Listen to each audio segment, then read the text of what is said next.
Hello. तो अगर PhD करने का प्लान बन रहा है तो ये सफर अक्सर एक उलझे हुए रास्ते जैसा लगता है ना? एडमिशन से लेकर डिग्री तक इसमें कई पड़ाव आते हैं। तो आज हम इसी रास्ते को आसान बनाएंगे और एक बिल्कुल स्पष्ट रोड मैप देखेंगे ताकि अपनी मंजिल तक आसानी से पहुंचा जा सके।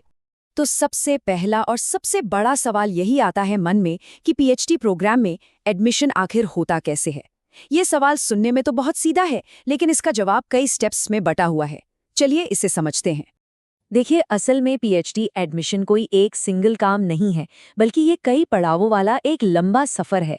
इसे एक यात्रा की तरह देखना सबसे सही रहेगा, जिसमें एंट्रेंस से लेकर रिसर्च अप्रूवल तक कई मंजिलें आती हैं।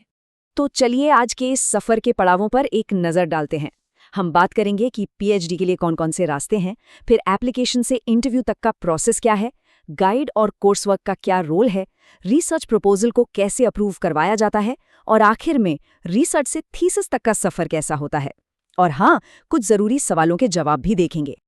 चलिए तो इस सफर के पहले कदम से शुरू करते हैं। पीएचडी में एंट्री के लिए देखा जाए तो दो मेन रास्ते होते हैं और सबसे पहले इनमें से एक को चुनना होता है।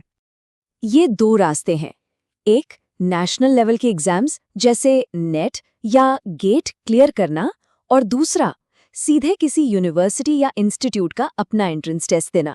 दोनों ही रास्ते ठीक हैं, लेकिन एक रास्ता ऐसा है जो आपको दूसरों से थोड़ा आगे कर देता है। ज़्यादातर लोग नेशनल लेवल के एग्जाम्स का रास्ता ही चुनते हैं। अगर आप साइंस से हैं तो CSIR नेट और बाकी सब्जेक्ट्स के लिए UGC नेट, गेट या जेस्ट जैसे एग्जाम्स सबसे पॉपुलर हैं। अच्छा, अब इस रास्ते का सबसे बड़ा अट्रैक्शन पता है क्या है? GRF fellowship. अगर ये क्वालिफाई हो जाता है तो रिसर्च के दौरान हर महीने करीब 31 से 35 हज़ार रुपए की फेलोशिप मिलती है, और HRA तो अलग से हैं। लेकिन रुकिए, फेलोशिप के अलावा भी GRF का एक बहुत बड़ा फायदा है। कई टॉप यूनिवर्सिटीज और इंस्टीट्यूट्स GRF क्वालिफाइड कैंडिडेट्स को अपने रिटन टेस्ट से छूट दे देते हैं और सीधे इंटरव्यू के लिए बुलाते हैं। इससे एडमिशन का रास्ता काफी आसान हो जाता है ना? चलिए अब रोड मैप के अगले पड़ाव पर चलते हैं। आप किसी भी रास्ते से आएं, एप्लीकेशन से इंटरव्यू तक का जो प्रोसेस है वो लगभग एक जैसा ही होता है। प्रोसेस काफी सीधा है। यूनिवर्सिटी की वेबसाइट्स पर नज़र रखनी होती है, टाइम पर ऑनलाइन फॉर्म भरना होता है, जिसमें SOP यानी स्टेटमेंट ऑफ पर्पस एक बहुत ज़रूरी चीज़ है। इसमें आप बताते हैं कि ये रिसर्च क्यों करना चाहते हैं। इसके बाद प्रोफाइल के आधार पर शॉर्टलिस्टिंग होती है और फिर आता है इंटरव्यू का बुलावा। इंटरव्यू इस पूरे प्रोसेस का सबसे इम्पॉर्टेंट हिस्सा है। इसमें आपके सब्जेक्ट के फंडामेंटल्स, मास्टर्स के प्रोजेक्ट्स और सबसे ज़रूरी ये पूछा जाता है कि आप यही टॉपिक और यही गाइड क्यों चुनना चाहते हैं। तो यहाँ एक ज़रूरी सलाह है, इंटरव्यू के लिए सब कुछ पढ़ने की ज़रूरत नहीं है। बस अपने 2 या 3 कोर सब्जेक्ट्स पर पकड़ मजबूत रखें और आपको किस एरिया में रिसर्च करनी है इस पर पूरी क्लैरिटी होनी चाहिए। इंटरव्यू में सिलेक्ट होने के बाद एडमिशन कंफर्म हो जाता है। अब इसके बाद शुरू होता है गाइड अलॉटमेंट और कोर्स वर्क का फेज। पीएचडी के पहले 1 या 2 सेमेस्टर में कुछ कोर्स करने पड़ते हैं। इसमें आपके सब्जेक्ट के अलावा रिसर्च मेथडोलॉजी जैसा ज़रूरी विषय भी होता है, जो ये सिखाता है कि रिसर्च सही तरीके से की कैसे जाती है। और हाँ, इसमें एक मिनिमम CGPA बनाए रखना बहुत ज़रूरी होता है। कोर्स वर्क पूरा करने के बाद असली रिसर्च शुरू करने से पहले एक बहुत ही ज़रूरी पड़ाव आता है, अपने रिसर्च प्रपोजल को ऑफिशियली अप्रूव करवाना।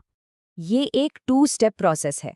पहले आपको अपने डिपार्टमेंट से अप्रूवल लेना होता है, जिसे DRC कहते हैं, और फिर यूनिवर्सिटी लेवल पर फाइनल अप्रूवल मिलता है, जिसे RDC कहते हैं। तो DRC क्या है? ये आपके डिपार्टमेंट के प्रोफेसरों की एक कमेटी होती है। वो ये चेक करते हैं कि आपका टॉपिक करने लायक है भी या नहीं, आपका और आपके गाइड का तालमेल ठीक है, और आपने टॉपिक पर थोड़ी बहुत शुरुआती पढ़ाई की है या नहीं। जब DRC से हरी झंडी मिल जाती है तो आपका प्रपोजल जाता है RDC के पास, जो यूनिवर्सिटी की सबसे बड़ी कमेटी है। RDC आपके टॉपिक और रजिस्ट्रेशन पर फाइनल मोहर लगाती है, और बस इसके बाद आपका PhD रजिस्ट्रेशन ऑफिशियली लॉक हो जाता है। RDC अप्रूवल के बाद PhD का सबसे लंबा और सबसे इंटेंस फेज शुरू होता है, यानी असली रिसर्च और थीसिस लिखने का काम। ये सफ़र आमतौर पर 3 से 5 साल का होता है। इसकी शुरुआत होती है लिटरेचर रिव्यू से, फिर आप एक्सपेरिमेंट्स या सिमुलेशंस करते हैं। इसके बाद आपको अपनी फाइंडिंग्स को रिसर्च पेपर्स में पब्लिश करना होता है। और आखिर में आप अपनी थीसिस जमा करते हैं और एक फाइनल वाइवा देते हैं, जिसके बाद डॉक्टर की उपाधि मिलती है। अब इस पूरे सफर में कुछ आम सवाल और परेशानियां तो आती ही हैं। चलिए उनमें से कुछ जरूरी सवालों के जवाब भी देख लेते हैं।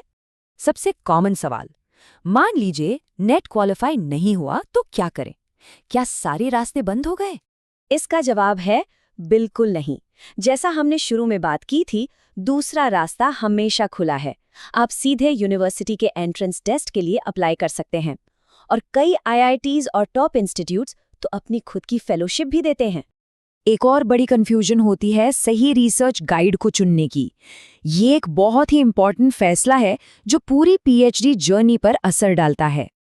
देखिए, इसका सबसे अच्छा तरीका ये है कि आप जिन प्रोफेसर्स के साथ काम करना चाहते हैं उनके रिसर्च पेपर्स पढ़ें, पता करें कि उनकी लैब में क्या सुविधाएं हैं और सबसे ज़रूरी, उनके अंडर काम कर रहे सीनियर स्टूडेंट से बात करके फीडबैक ज़रूर लें। तो ये था PhD एडमिशन का पूरा रोड मैप।